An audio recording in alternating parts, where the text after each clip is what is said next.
नमस्कार मित्रांनो, आज जरा घरी पाहुणे आलते म्हणून त्यांचा पाहुणचार करायचा होता म्हणून आज मला दिवसभर काही व्हिडिओ टाकायला जमला नाही, कारण रोजची सवय लागलेली. तर मित्रांनो, आमच्या परभणी जिल्ह्यामध्ये आज हे कोणी पाहुणे घरी आले तर त्यांचा पाहुणचार कसा करतात माहिती आहे का? पुरणपोळी किंवा पनीरची भाजी किंवा पिठलं भाकर ठेचा अशा साध्या गोष्टी असतात. पण इकडं आता मी शहरात आलोत ना, तर आमचा देश तसा वेश. आता इकडं राहिलोत ना तर इकडल्यासारखंच वागावं लागते आम्हाला. तर आज आम्ही आमच्या इथं पाहुणे जेवायला सांगितले होते. तर इकडच्या पाहुण्यांना जास्त गोड काही पदार्थ आवडत नाहीत ना, पुरणपोळी आवडत ना काही नाही. मग काय मस्त त्यांच्यासाठी आज झणझणीत मटण केलं, पिवळा रस्सा ठेवला लेकरांसाठी, मस्त आमच्यासाठी पनीरची भाजी केली, खीर केली, भात केला. तर आज माझा अख्खा दिवस स्वयंपाकामध्ये गेला. तर आज अजिबात वेळ भेटला नाही काय नाही व्हिडिओ टाकायला. तर म्हणलं चला एडिटिंग करून एक व्हिडिओ एवढा टाकून देऊ द्या. चपात्या केल्या मस्त मोठ्या मोठ्या. जरा पायच दुखत होते माझे स्वयंपाक करताना, कारण एवढं स्वयंपाक करायची सवय नाही ना. आणि आज भरपूर स्वयंपाक केला. मी माळकरी आहे, मी चिकन मटन वगैरे काही खात नाही, काही नाही. खाल्लं तेव्हा खाल्लं, पण मी आता सोडून दिलेलं आहे. मला पहिल्यापासून त्या गोष्टीची आवडच नाही. पण जसं हे साधं जेवणानं पोट भरते का, साधं वरण चपाती भात किंवा बेसन भाकरी ठेचा हे जास्त जसं मला आवडते का, तसं हे मला असं दुसरं काही करा वाटत नाही, चिकन मटन. पण पाहुणचार करायचा म्हणून त्यासाठी मला आज सकाळी सकाळी 9:30 वाजता मस्त 1 किलो मटन आणलं. मस्त त्यांच्यासाठी लेकरांसाठी पिवळं, माझ्यासाठी खीर, माझ्यासाठी म्हणजे मुलीसाठी खीर, पनीरची भाजी. आज स्वयंपाक इतका सुंदर झाला. मुलगी म्हणली आई कधी केलास गं इतका स्वयंपाक तू?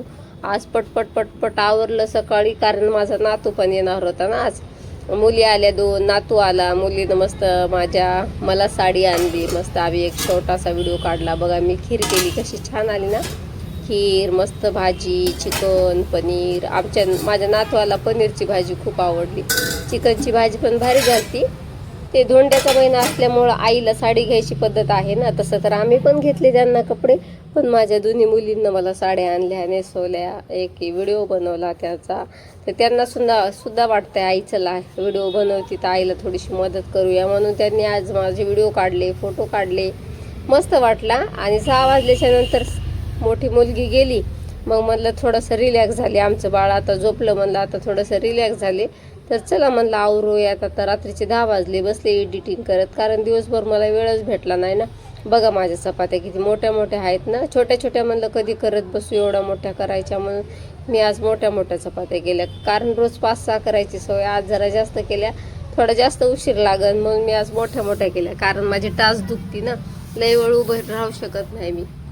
माझ्या मुलींना माझ्यासाठी साडी आणली का, ती साडी तर सुंदर आहेच, पण जी मला साडी आणलेली माझ्या चेहरा आनंद बघून त्याच्या चेहऱ्याला एवढा आनंद झाला की त्यांना वाटलं आईला साडी किती आवडली. पण मला खरंच साडी खूप आवडली. एक तर ती साडी असेल कमी पैशाची, असेल 1000 रुपयाची 800 रुपयाची, पण त्या साडी मागं माझ्या मुलींचं प्रेम दडलेलं होतं. त्यांच्या चेहऱ्यावरचा ती आनंद बघून मला असं वाटत होतं की म्हणजे माझ्या लईच खुश झाली आज. आणि आम्ही पण त्यांच्यासाठी साड्या, लेकरांना कपडे. आता धोंड्याचा महिना म्हणजे आपल्या आईपती प्रमाण बरं का, ज्या गोष्टी भेटतात ते घेतले. जास्त काही कॅपॅसिटी नाही. आता सोनं घ्यायची तर आपली कॅपॅसिटी नाही, कारण माझ्याच गळ्यात नाही तर मुलीला काय देणार मी, बरोबर आहे ना. तर त्याच्यामुळे दोघीला 2 साड्या घेतल्या, त्यांच्या मनावर साड्या घेतल्या. मग त्यांना खूप साड्या आवडल्या. जावायला ड्रेस घेतला. अख्खा दिवस आमचा